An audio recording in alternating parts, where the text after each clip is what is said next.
August and Adeline. I have a couple Easter books for you, and maybe I'll throw in something that's not about Easter too. Here we go. Mousekin's Easter basket. Do you get an Easter basket to gather eggs and candy in?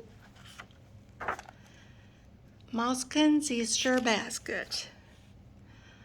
Mousekin listened as raindrops pelted the forest floor.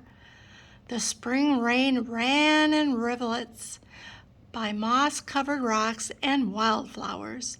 It trickled its way down. It trickled its way along twisted roots and down into Mousekin's home in the ground.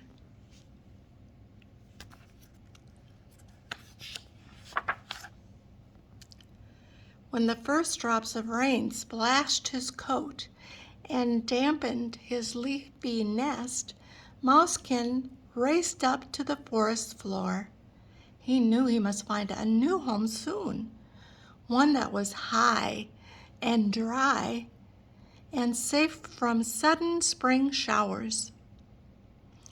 When the rain had stopped and the tree toads sang their nightly chorus, Mousekin hopped outside.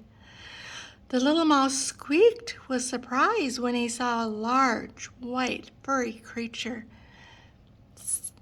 suddenly leap past him and disappear into the forest.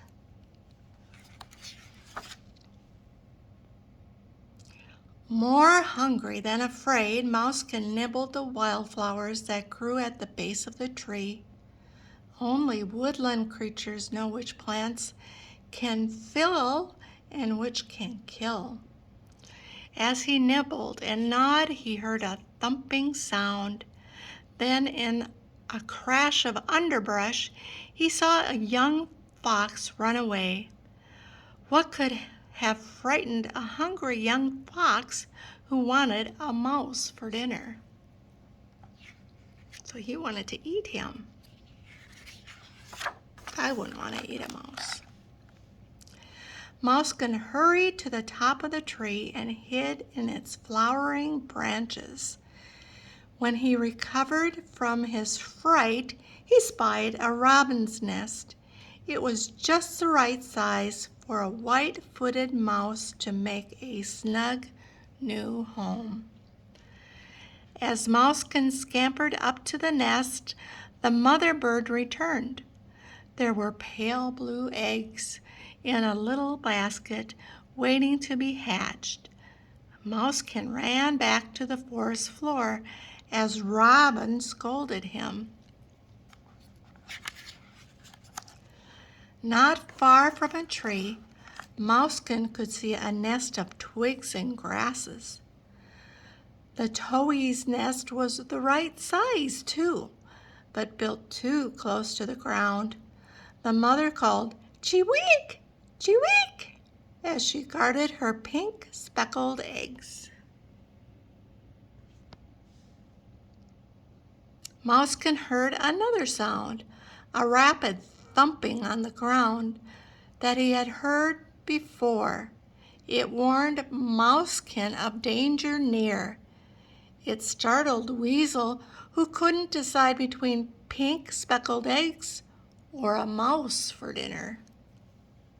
That's the weasel. Just as the weasel sprang away, Mousekin spun about to see a huge white rabbit. Its long furry ears were lined with pink. Its eyes were pink-colored too. A torn and tattered ribbon hung loose about its neck. The rabbit was bigger than a snowshoe hare that turns to white in the winter, much bigger than a cottontail, but Mousekin was not afraid. A rabbit wouldn't harm a mouse. Rabbits eat grass and wildflowers too. When Mousekin hurried on his way to find a safe new home, the big white rabbit followed after. The creature was lost in the forest and afraid to be alone. Mousekin explored many trees in the woods. He discovered many nests. Some were filled with pale tinted eggs and others with newly hatched chicks. When Mousekin returned to the forest floor after his search in a tree, he felt safe from the dangers on the ground, for the big rabbit sat waiting for him. Mousekin knew he must find a home before the day was done. It isn't safe for a white-footed mouse to be up and about with the sun. High on the branch of a wild cherry tree, Mousekin discovered a nest. It was empty and safely hidden beneath a leafy umbrella. The little mouse made many trips, from the top of the tree to the floor below. He gathered moss and grasses to build a mouse-sized shelter inside the robin's nest. Mousekin was so busy he didn't stop to see the big white rabbit had run off to a clearing and was romping with cottontails. Those are cottontail rabbits. A long-eared owl saw the rabbits at play. It saw a white-footed mouse at work. There were hungry young owls in a far-off nest waiting to be fed. When Mousekin stopped to nibble some flowers, he heard the rabbit's thumping sound, the rapid drum of its hind foot on the ground. It warned him of danger. Looking about, he caught sight of the owl as it swooped down into the clearing. The big white rabbit and the cottontails leaped in all directions. When Mousekin heard the rabbit scream, he fled away in terror. He ran till he came to the edge of the woods and dove into a thicket of green. He waited for the rabbit to follow, but his pink-eyed friend never came. Mousekin waited until daybreak before he looked about. Red tulips and yellow daffodils were growing everywhere.